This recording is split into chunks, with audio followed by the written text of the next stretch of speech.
All right, we just watched Fantastic Four first step, so here is our ranking out of 5. Ready? 3, 2, 1, 4. 3.8. Ooh, that was close, but that low. Interesting. So the reason I gave it the score I gave it probably is because when I was growing up, Fantastic Four was like really nostalgic for me.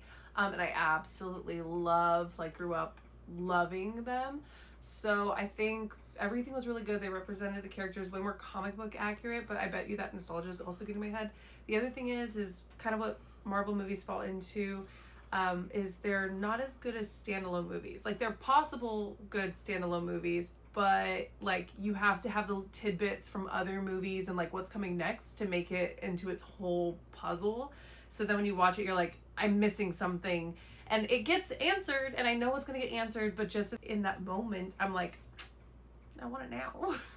So the reason why I gave it the score I gave is because it's Fantastic Four. There's 4 main characters, unlike, for instance, Superman that just came out. It's like one solid main character that they had to flesh out. This movie has 4 characters they have to do some character development on, and I understand that it's difficult to do to show all 4 characters and give them their own personality and backstory, but I just feel like this movie was lacking in that department when it comes to character development.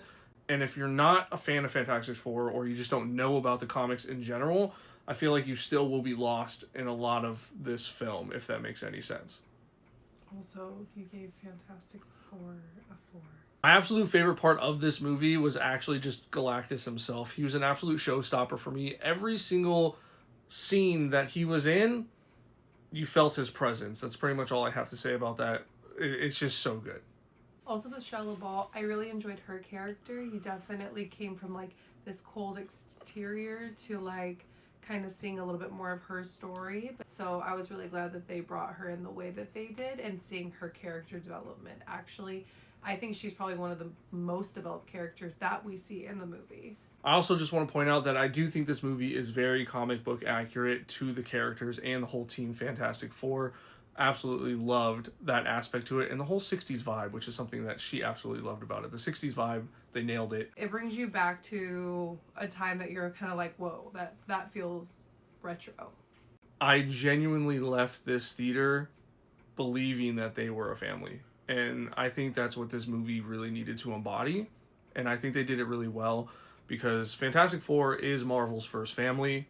And when you leave the theater, you completely believe that they are Marvel's first family.